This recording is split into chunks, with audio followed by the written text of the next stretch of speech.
And welcome back to yet another special episode. And I say this episode is special because they literally just dedicated to the Springboks while the tests are still going on.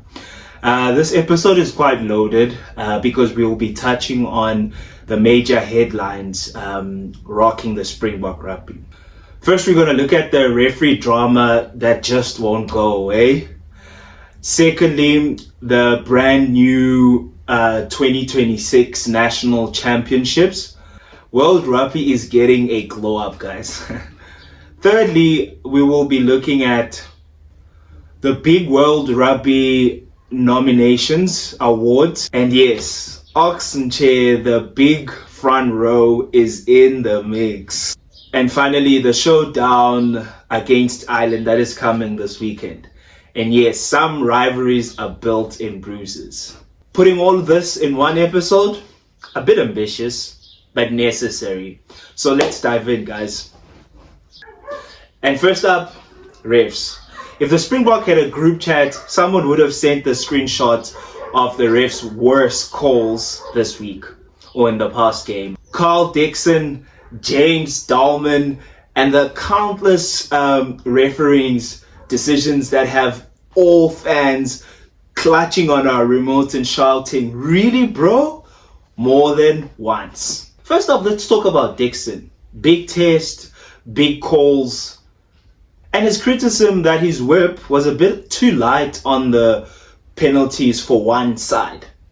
Then you have Doleman handing out a controversial red card, and Springbok Twitter loses his mind. We are there texting, saying, "What is this?" I won't lie, that got me really bleak. And this isn't just whining after a loss. There's a real argument, inconsistency, pressure, and whether World Rugby even has a system that properly holds refs accountable. Because what? Then there's Rassie Erasmus. If Rassie had a spirit animal, it would probably be refereeing, reviewing, cyborg. He studies calls like he's doing a doctorate. Clips, feedbacks, submission to the World Rugby, all of it. But I was really proud of how he really handled his press conference. He really wasn't bashing anyone, really was just saying like everyone has something to look at, either the refs, the players, decisions that are being made, and inconsistency for the ref. I think he should have been a bit harsh on them. Okay, but here's the thing. Are the Boks always right? No. Referees are human too. They're under pressure, they make mistakes. But as fans, we're expecting a flawless officiating. And that gap breeds anger, it breeds debate and tension amongst us fans.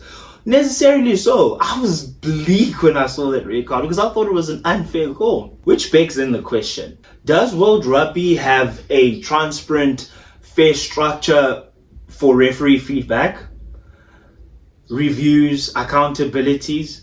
Because if they don't, this ref crisis is not going to go away. Okay, now let's zoom out. Because something massive is coming for World Rugby, and that's the 2026 National Championships. I'm so excited for it. This tournament is a game changer. For the first time, 12 top-tier nations are coming together in a structured, high-stakes competition. The San Zar teams, that's the South African, New Zealand, Australia, and Argentina, plus the Six Nations, your England, Wales, Scotland, Italy, and France.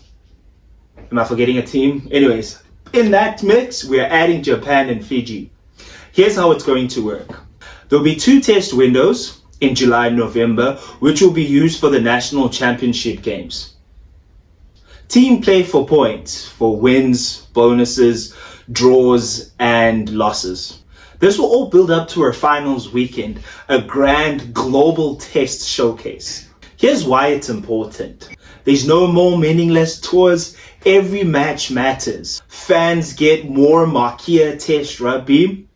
And it's truly global. It's North versus South. There's that North versus South rivalry. It's not just in isolation where you have the North playing on their own and the South playing on their own. It also reshapes the national calendar for good.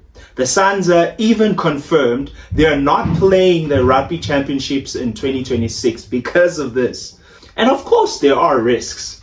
Their top player workload, like top players are going to get a lot of workload. And more top level test rugby means more travel and more wear. The players will be more wary. There's the problem of competitive balance. Will all teams be equally ready? And will it feel like a corporate tournament or really a meaningful contest? But between me and you, if it's done right, this could be the golden era of test rugby. A stage where every test match counts, where every team has a path to global glory. And what could be better than that? Okay, now moving on. It's time to celebrate some Springbok greatness. 4 South Africans have been nominated for the World Rugby Awards. And yes, you heard me right. 4.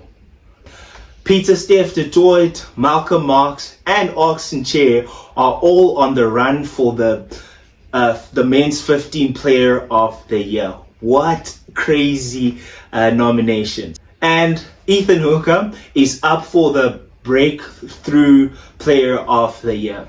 But lean in, because this is big. Ox Nche is making history. He's one of the first props, especially a front rower, to be nominated for men's 15 rugby player of the year, and an individual honor. Thomas the Tank du Toit, another Springbok, even said himself, if I were to pick someone to win it, it will definitely be Ox. Now, why does this matter? Because props don't always get the international limelight in international stages. They scrummage, they do the hard rock, but reels and international recognition, not always. They don't always get that spotlight. And Nche's nomination is really a nod to all that hard work that goes unseen. The scrums, the ruck, the power carries. It's recognition that the engine part of the team also needs to be celebrated too. And don't sleep on Ethan Hooker, the breakthrough player of the year nomination. It means the world is watching him closely. Young and explosive and ready to make more noise. So yeah, South Africa has skin in this awards game. 3 norms for the men's 15 players of the year and 1 breakout star nomination. That's a serious global recognition. But if Ox wins, this is historical. A prop lifting the Player of the Year award.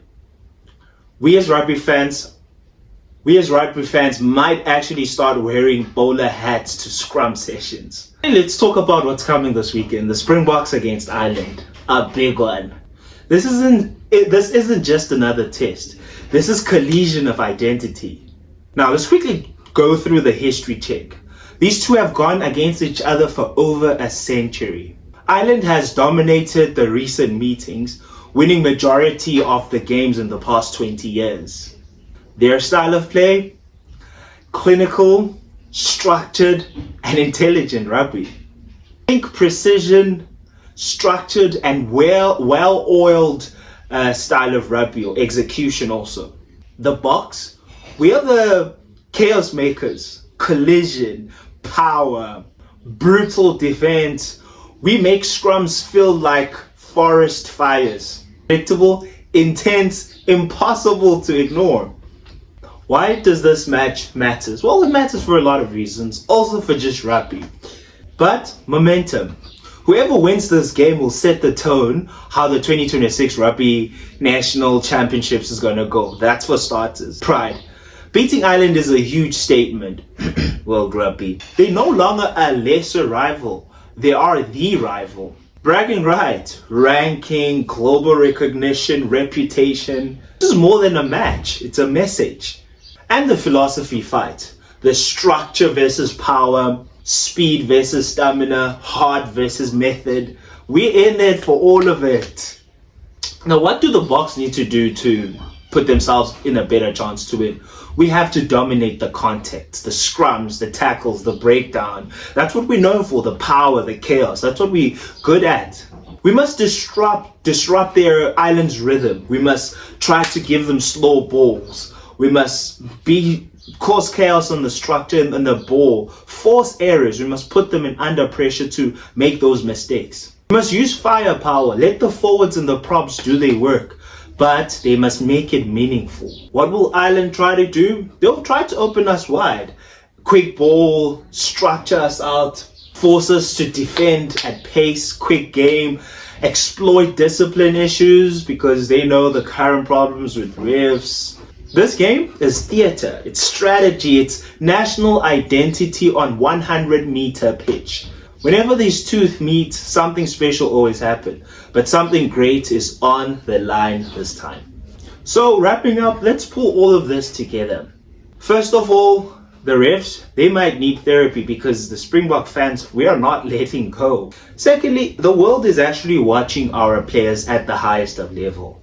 Malcolm Marx, Steph de Dooidt, Ox Nche, Ethan Hooker, they're repping us heavily. Thirdly, a brand new Test rugby national competition is coming up, and 26 might actually be the year that truly levels up the level of rugby. And this weekend, Ireland is standing in front of us. The stage is set. The rivalry is real. Now, questions for you, the fans. Do you think Ox Nche might actually win the Player of the Year award? Or is it just a wishful thought? I don't think so. Personally, I think he's lifting it, and if he does, it will be major. Secondly, do you think the national championships will actually bring meaning to the Test rugby setup? Or is it more headaches and more logistics and more other stuff? And lastly, well, we have to give me your predictions about the match against Ireland. How do you feel we're going to do? Power game against a tactical game or a tactical strategy? And once again, thanks for riding with me through this. It's been another good short session. Like, subscribe, and send to friends. Till next time, stay sharp, stay loud, and let's keep the Bok passion running. It's up to us. It is.